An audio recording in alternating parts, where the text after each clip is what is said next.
बहुत समय पहले नारायणगढ़ नाम का एक विशाल राज्य था। वहां के राजा का नाम था राजा जयवर्धन, जो न्यायप्रिय और शक्तिशाली थे। राजा की दो रानियां थीं, सूर्या और रानी विश्या। दोनों रानियां सुंदर थीं, लेकिन आपस में बहुत ईर्ष्या करती थीं।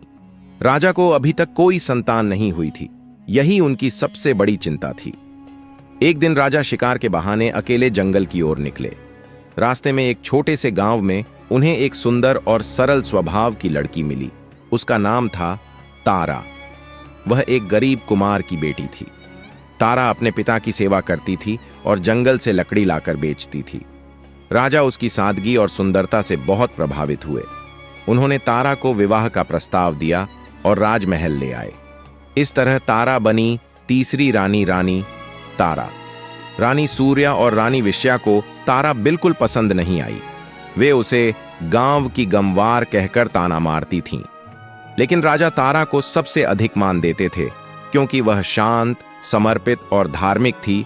एक दिन राजा फिर अकेले शिकार पर निकले। जंगल में उन्हें एक अंधी बूढ़ी साध्वी मिली, जो एक पीपल के पेड़ के नीचे बैठी थी। वह बहुत थकी और प्यास से बेहाल थी।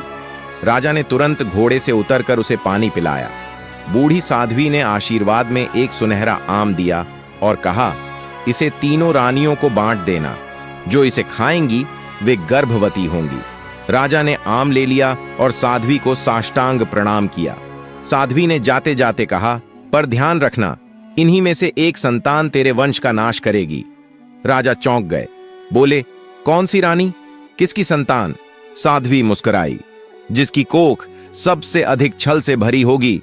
राजा के हाथ कांप गए, लेकिन वे आम लेकर लौट आए। उन्होंने तीनों रानियों को आम के टुकड़े बराबर बांट दिए। तीनों रानियों ने वह फल खा लिया। कुछ ही हफ्तों में तीनों गर्भवती हो गईं।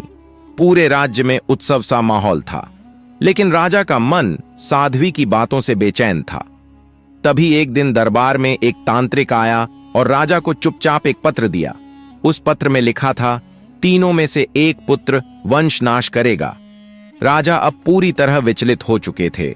उन्होंने चुपचाप तीनों रानियों पर नजर रखने की योजना बनाई। रानी विश्या रातों में छुपकर किसी गुफा की ओर जाती दिखी। वहां वह एक तांत्रिक से मिलकर कहती, मेरे पुत्र को सबसे शक्तिशाली बना दो। दूसरी ओर रानी सूर्या अब हर दिन मंदिर जाती थीं। वह 108 दीपक जलाकर संतान सुख के लिए पूजा करती थीं। रानी तारा सबसे चुपचाप रहती थी, पर रात में एक खंडहर में जाती थी। खंडहर की एक पुरानी शिला पर उकेरा गया था, यहीं देवपुत्र जन्म लेगा। तीनों रानियां अपने अपने तरीके से अपने पुत्र को विशेष बनाने में जुटी थीं। फिर वो दिन आया, एक के बाद एक तीनों ने पुत्रों को जन्म दिया। रानी सूर्या का पुत्र तेजस्वी और शांत था, नाम रखा गया अर्जुन। रानी विश्या का बेटा बचपन से ही बहुत गुस्सैल था, उसकी आंखें लाल रहती थीं, उसका नाम वीरथ रखा गया। रानी तारा का पुत्र बोल नहीं पा रहा था, पर उसकी आंखें रहस्यमयी थीं, नाम रखा गया आर्यव। पूरे राज्य में ढोल नगाड़े बजे, पर राजा के मन में साध्वी की चेतावनी गूंज रही थी। राजा ने तीनों बच्चों की परवरिश गुप्त रूप से शुरू करवाई। रानी विश्या अपने बेटे को युद्ध कला सिखा रही थी। रानी सूर्या वेद पुराण और धर्म का ज्ञान दे रही थीं, और रानी तारा अपने पुत्र को देखती थीं जैसे वह पहले से जानती हो कि यह बालक असाधारण है।